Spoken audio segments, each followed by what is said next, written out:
Ouais, aujourd'hui, tu as terminé les études, tu as terminé ta maîtrise en gestion des organisations.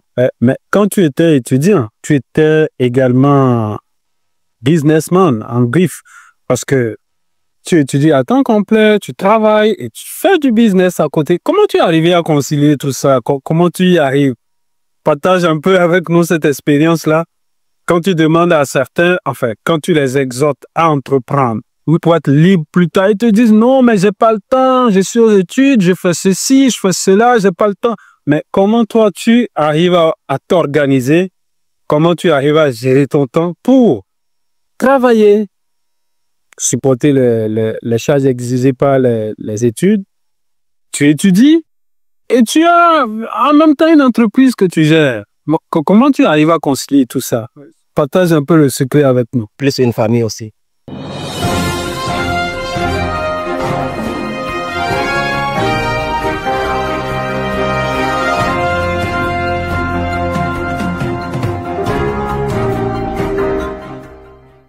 Voilà, donc tu parlais de la rigueur des études ici au Québec. Donc je t'écoute. Oui, avec la rigueur des études ici au Québec, il faut pas négliger un concours. Ouais, ouais. Parce qu'il y a un cours qu'on fait à l'avance, au début du programme. Ouais. C'est à toi de choisir, tu le prends ou à ta première section ou à ta deuxième section, mais il faut impérativement le faire pour les deux premières sections. Oui, c'est CICS 900. Donc voilà, c'est ça. C'est une cours de compétences informationnelles que tu dois impérativement réussir. Sinon, tu ne peux pas progresser dans ton programme. Ouais, ouais.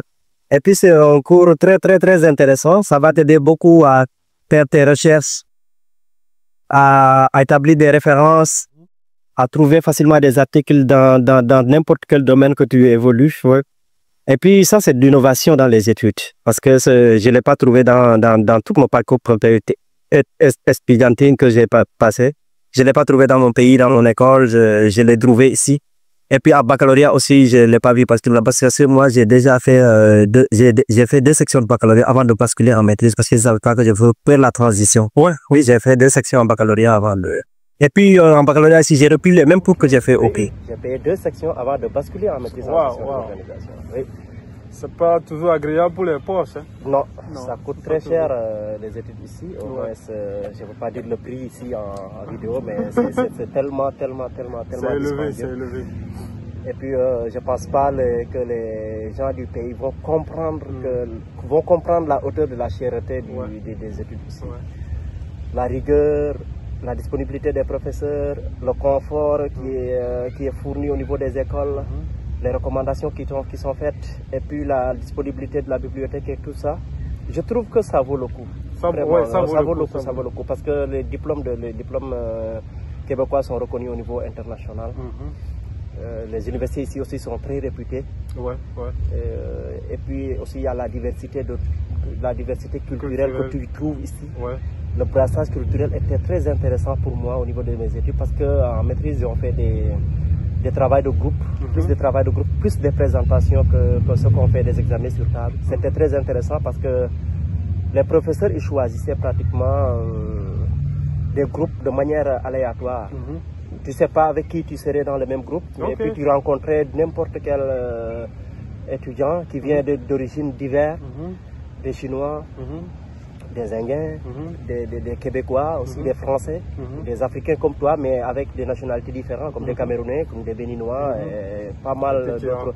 Oui, avec même des personnes que tu n'as jamais entendu le nom de leur pays.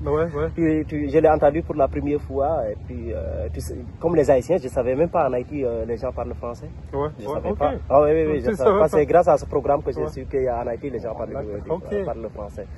Oui, ça, c'est une expérience que j'ai vécue personnellement très bonne. J'en ai trouvé aussi une ouverture d'esprit parce que j'ai appris à travers Lucas beaucoup de choses, beaucoup de choses dans la vie. Je pense que ça m'a aussi transformé parce que j'étais pas comme ça avant. Non, je te cache pas la vérité. Chicoutimi est une très belle ville, mais plus particulièrement aussi l'université aussi, ça m'a fait comprendre beaucoup de choses. Ok, c'est vrai, aujourd'hui tu as terminé les études, tu as terminé ta maîtrise en gestion des organisations, mais quand tu étais étudiant, tu étais également businessman, en brief, parce que tu étudies à temps complet, tu travailles et tu fais du business à côté. Comment tu es arrivé à concilier tout ça? Comment tu y arrives? Partage un peu avec nous cette expérience-là. Quand tu demandes à certains, enfin, quand tu les exhortes à entreprendre, pour être libre plus tard, ils te disent non, mais j'ai pas le temps, je suis aux études, je fais ceci, je fais cela, j'ai pas le temps. Mais comment toi tu arrives à t'organiser? Comment tu arrives à gérer ton temps pour travailler, supporter les charges exigées par les études? Tu étudies et tu as en même temps une entreprise que tu gères. Bon, comment tu arrives à concilier tout ça? Partage un peu le secret avec nous. Plus une famille aussi. Plus une famille. Bon, ça fait beaucoup de responsabilités. Alors, les gens, surtout les débutants dans le domaine de l'entrepreneuriat, ils ont besoin de cette expérience pour savoir comment s'organiser. Oui, c'était vraiment un défi. Oui. C'était vraiment un défi que vraiment que j'ai trouvé que je me suis bien organisé pour arriver là. Okay. Parce qu'avec tout ce que tu as énuméré, ouais, c'est vrai, mais il te faut un bon emploi du temps, bien structuré. Et puis ne pas écouter certains qui vont te dire, ou bien certains qui vont te divertir pour laisser ce que tu as déjà commencé à faire. Parce que c'est vraiment un défi, je te mens pas, c'est vraiment un défi. Depuis que je suis là, pratiquement, moi je me lève à 7 h du matin et je me couche au plus tard 2 h du matin. Et j'ai pas de repos, j'ai pas de samedi, j'ai pas de dimanche. Je suis à l'école du lundi au vendredi. Comme le disent les Ivoiriens, ça roule. Ça roule tout le temps. Ça roule tout le temps, il n'y a pas de repos.